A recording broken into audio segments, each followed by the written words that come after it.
I don't think I ever got to tell you this. My mom's side of the family is from Bathurst, New Brunswick, Canada. Oh, And some relatives in St. John and Newfoundland? Yeah. My wife, Melissa, and I took the train all the way from Windsor, Canada to Bathurst, New Brunswick. Wow. Must And be so pretty. we went through Toronto and Montreal, and it was Kingston, maybe? unbelievable.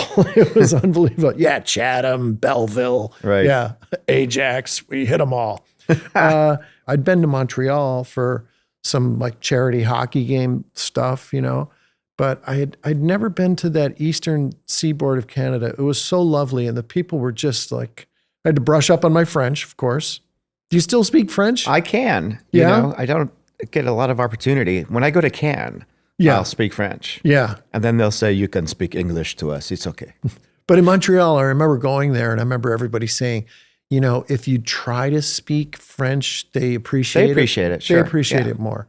Yeah, So I especially was like, from Americans. I'd be ordering like at the hockey game and go, du Coke Diet, 2 Diet Cokes. That's right. Well done. So I was like, ooh, man. It's funny. There's some things that they say in French, Canadian French, they don't say in France. So like they'll say chien chaud for hot dog, but in France, they'll just say hot dog. Like chien chaud is like the literal, translation. They're more progressive. Yes, they are. See, now my grandparents, Norman and Etta Comeau, are both from Bathurst, New Brunswick. Ah, But we had to check on that because they both had the same last name. So some things happened, I think, in our DNA because we don't know if my grandparents, were related. So, but you may want to check that out. Yeah. So I got some problems I have to overcome. But they spoke French when I was growing up, and my grandfather, it was like this Czech French. Is that what it's called or something? They call it Czech French. Czech French? Yeah, Czech is like this slang French. He didn't say we, he said "ouais." Why? Ouais.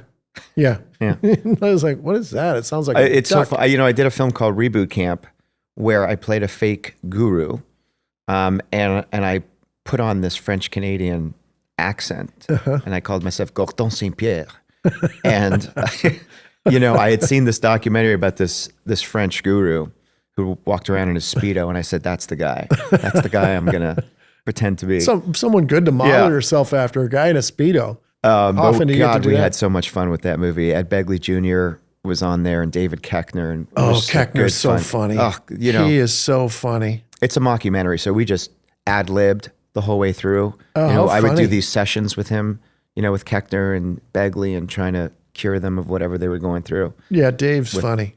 Man, I'll tell you, he's a funny cat. You got to stay sharp with Koechner. Yeah, he's fast. Yeah, he's fast. Yeah.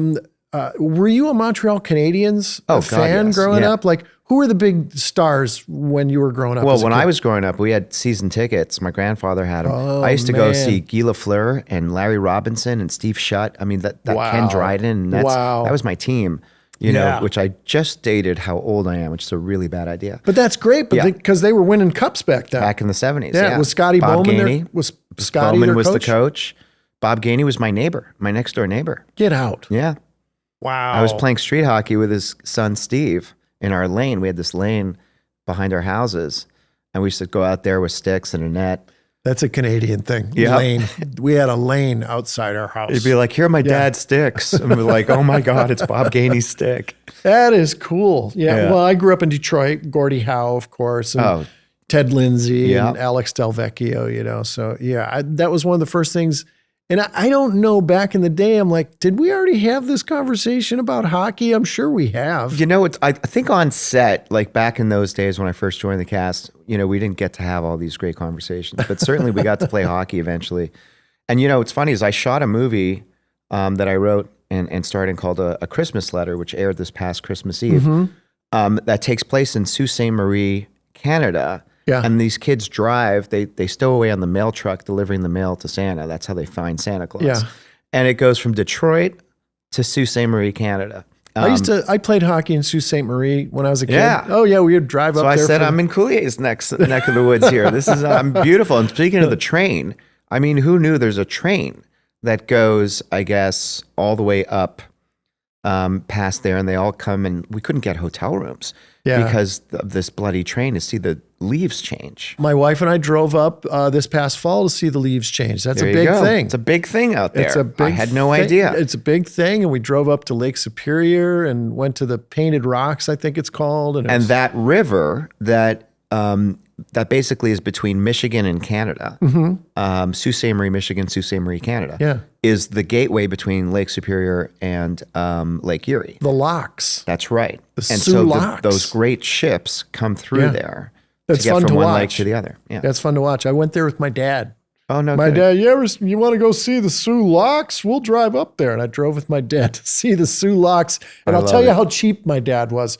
We were driving on the freeway, and my dad goes, "Whoa, whoa, whoa!" And he puts his arm in front of me and slows down. I go, "What happened?" He goes, "I think I saw a lighter on the side of the road." So he backed up, and there was a lighter on the side of the freeway. And my dad went out. And he goes, "It's broken." I just thought, okay, that's just my dad. That's my dad. Stopped on the freeway Do not waste. because he thought different era, Perfectly different good lighter. perfectly good.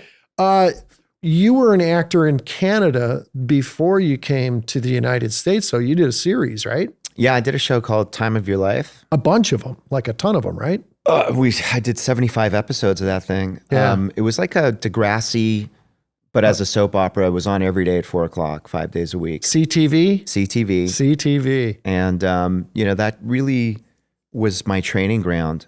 And then by the time I got to LA, right after I graduated college, everything just happened so fast. I mean, before I knew it, Les Moonves said he discovered me. They gave me my own show at Warner Brothers. It didn't go. They gave me another show. It didn't go.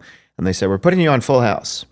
I said, "Okay." Les said that. Les Yeah. just said, how did you meet Les Moonves? Just auditioning. I mean, who was back in the day was president of Warner Brothers president, Television. yeah, president, and then he became president of CBS. CBS. Yeah. Yeah. So he just, you knew him from somewhere? No. I went in and I read for another Miller Boyette show called Step by Step. Oh, sure. Yeah. And I ended up testing with Sasha Mitchell. It was just the two of us for that role of Cody. Right. When I didn't get it, what happened is I got noticed. I mean, I was 2 weeks off the plane from Montreal. I just graduated college in Boston at Emerson. Oh, Emerson. I was Vin 21. DeBona. Vin DeBona, Henry Winkler, a lot of great people came out of there. Yeah. Richard Dysart, people probably don't remember. A lot of people from Emerson. Yeah. Yeah. So it was like 2 weeks in, and I had a friend who was a casting director who said, "I have another friend who's a casting director. I'm getting you a pre-read." I'm like, "Oh boy." And then I read for the casting director. He's like, "You're good." I'm like, "Yeah." And he's like, "I'm taking your producers." And they're like, "You're good." I'm like, "I keep telling people this. No one's listening to me." And then we're You taking tell you to enough people, they'll believe you. Eventually they took me to the network, and it was close. They actually took a few days to decide, which is rare. Normally they decide like on the spot. And I didn't know what was happening. I didn't have an agent. I didn't have anything. But Wow. then people started calling me. "Hey, we heard you're testing for this pilot. We want to represent you." And I signed with an agent named Bonnie Likey, who's now a manager. But it was, that started everything. And it was, that was a Miller Boyette show. So they already knew who I was. And I think once the two pilots failed, they just said, "Well, let's put you on Full House."